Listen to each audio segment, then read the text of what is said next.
Hey, welcome back. So I'd moved the camera closer. My microphone needs to be recharged. Kind of actually has a pretty crappy lifespan for it, but I only spent $6 on it, so what do I expect, right? But yeah, we're gonna get this back together. Don't know how much saw stuff I'm gonna be doing between now and my holidays. I'm really looking forward to sitting on a beach lounger, listening to the Pacific Ocean, palm trees, warm weather, half naked women, and all the good stuff about being on vacation. Okay. That's on. So I actually stole some head bolts from a Zenoa clone, the saw formerly known as a Beijing Banshee. Because some of the screws on this one, because this saw got left outside, were a little. I don't think they had a lot of life left in them. The head was just getting so loose, or so stripped, I mean, and soft. I'm going to find one of those things. That's one of the good ones. But there's one that was just effed. But they're all starting to get a little. I don't know if they'll zoom in on that or focus in. Where are we? Camera. They'll focus in on that, but it's pretty stripped. So we won't use that one. Some of them are worse than others. So these ones are actually stainless steel. I put a magnet on them, and yeah, they're actually stainless steel. Go Team China. Well, some stainless can be magnetic too, but get to 400 series stainless, those are magnetic. But this saw, hopefully it will run good.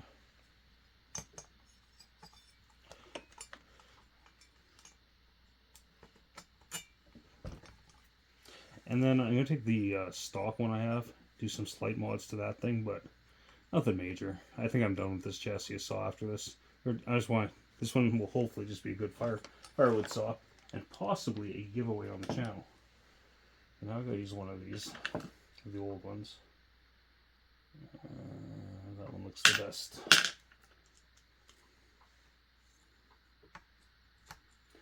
That's another thing I ought to do one of these days, is buy an assortment of metric fasteners. I have a severe lack of those here. And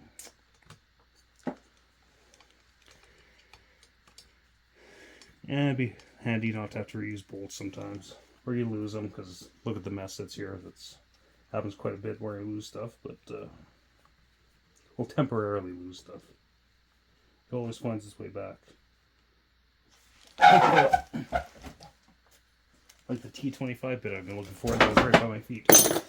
Anyways, little messes. This saw might actually turn into a giveaway saw for 3,000 subscribers, if it runs good and seems reliable. I don't want to give a giveaway saw that's a basket case.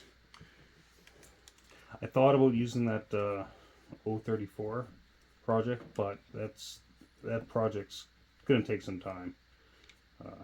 I do it slowly. I want that thing to be an absolute beast. I want it to be done for Tazapalooza. I always feel like after last time, like bringing old saws and stuff that I ported to Tazapalooza, and then you go there and then you get all these guys running these nice, fancy, brand new saws. Oh well, whatever. I don't make money from chainsaws, so I mean, with cutting and stuff, so I don't need to have a big fancy saw.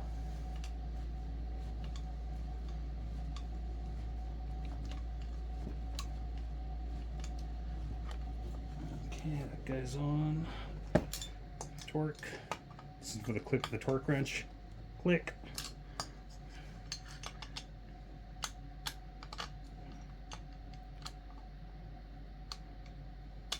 I've been using the impact so much, and I really got to get away from using the impact. Oh yeah, this is a Chinese Allen bit. It's a little foobar too. I'll have to grind it down, take about a 1/4 inch off of it. Okay, let's make sure nothing hits. Okay, nothing's smacking at the top anymore. Check the squish. If I can find solder. Worst thing is I just have the solder too. Read a piece of solder. And that's more than enough. Cut that little guy off right at the end. start talking louder because the furnace is coming on. Go right in front there.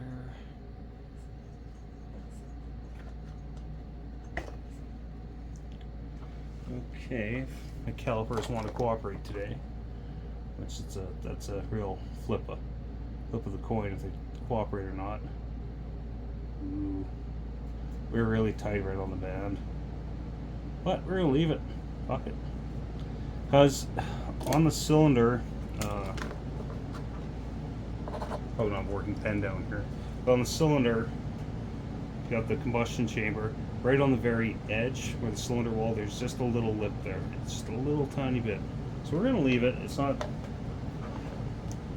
like it's a huge displacement saw, so I don't think it'll be that big of an issue. Hopefully the compression is gonna be nice and good. What else do I need to do here to put this thing back together? This silly little thing. I do not like the impulse setup on these saws, but it's similar to my Poolin Pro 255 is kind of like this too, where it's got the little rubber thing in there. I think some of the smaller Husqvarnas that are the same as that Poolin Pro are like that too, like the 40, the 141, stuff like that. Yeah. And the intake boot, I might have a new intake boot. I should put that on there if I can find it.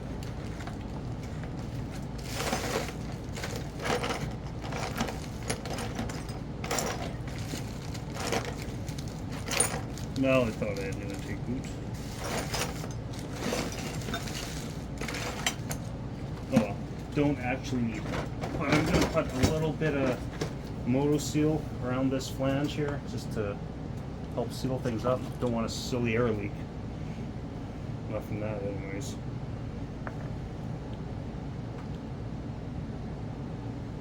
And these are fairly easy saws to work on. Well, there's good, reliable farm and ranch saws as they marketed them. It's actually funny when I first got onto chainsaws in grade 10. It's grade 10 here in Edmonton. That's your first year of high school, so I guess that'd make you a freshman. We really don't use that freshman, sophomore, senior terms, but it's all the same crap. And in power mechanics, before we started working on cars, there was a small engine module or whatever you want to call it we have to go through, and so you have to do a small engine. You could have the the typical Briggs and Stratton engines that they had there available, or you could bring in your own. And I went to the lawnmower hospital here in town, so this would have been 1995, I guess, and went to the lawnmower hospital and asked for an engine to rebuild it, chainsaw engine, and they ended up giving me a McCulloch, one of those little top-handled Macs that are like a 110. I did that. But anyways, while I was there, for whatever reason, I grabbed a Husqvarna catalog and started going through it and just, looking at stuff. And at that time, I don't think the 55 itself was in the catalog yet. I could be wrong. But the 51 was a saw that they were really pushing as a farm and ranch saw. And it seemed like they were really pushing it back then. And it must have worked because they sold 1 million of them. Or how many they sold, but so pause you guys for a second. But anyways, that catalog, I don't know why I had it. I thought the chainsaws were cool for whatever reason, but didn't last, obviously. But anyways, yeah, so I'm going to pause you guys while I get the rest of this silly thing back together. And we'll do a compression test. I gotta modify these bolts because these are really rusted out. Unfortunately, but just when a saw gets left outside, while I'm here, I want to re-rub this line right here. Maybe. So I'm not using the air injection part of this anymore. This thing doesn't even have the governor on it, or the air conductor on it. So we're going to use that hole to put crap through and keep it away from the flywheel, because that's kind of an issue with this saw, having the air conductor being missing. Ted might find me one. I can bring it to Tazpalooza if he does. I'm just hoping this is a nice running, powerful saw after. Okay. Anyways, I'm gonna pause you guys, and I will just deal with this thing. Hey, welcome back to the channel. So, well, this is all one video, so it's kind of fluid for you guys. But so I got this all back together. Do a compression test with it. See where we're at. I'm not running the steel 028 piston anymore. I'm running the OEM one, but I'm running base gasket, but I took 25 thou off the base. So the exhaust roof now is probably pretty high relative to the height of the pistons. So yeah, maybe not actually. Should be pretty close. We'll see. Okay, this bad boy 15 poles.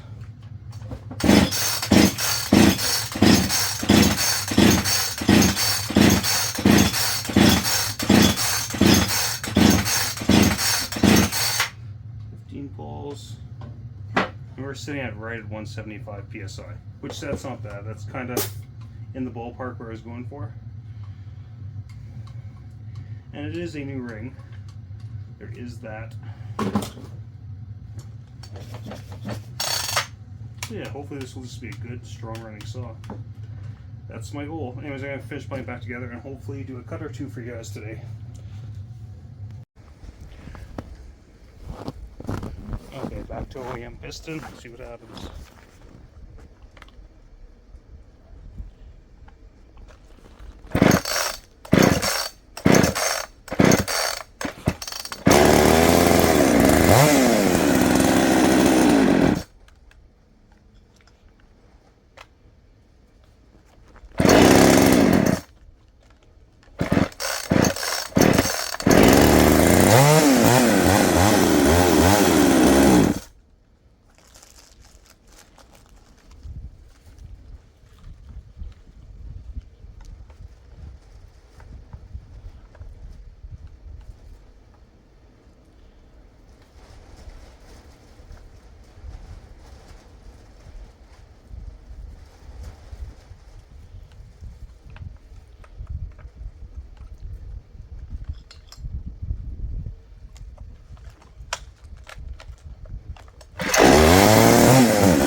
The aftermarket carb is shit. I know for a fact that's what the issue is right now.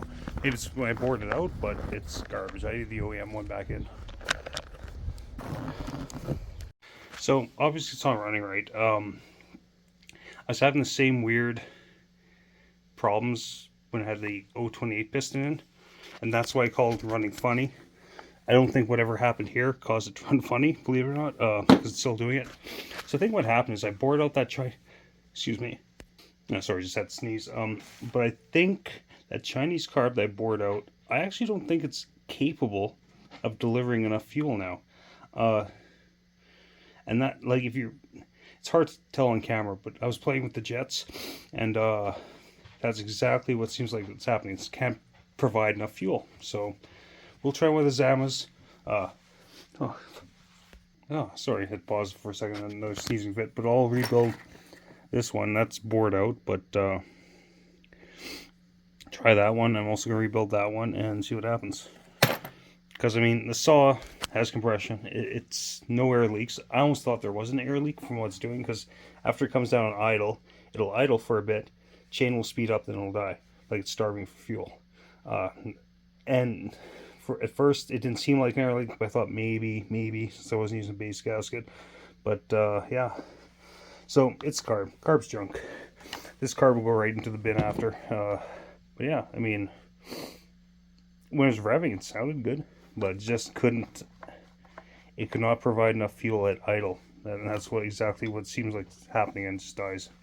Anyways, take it easy. Bye.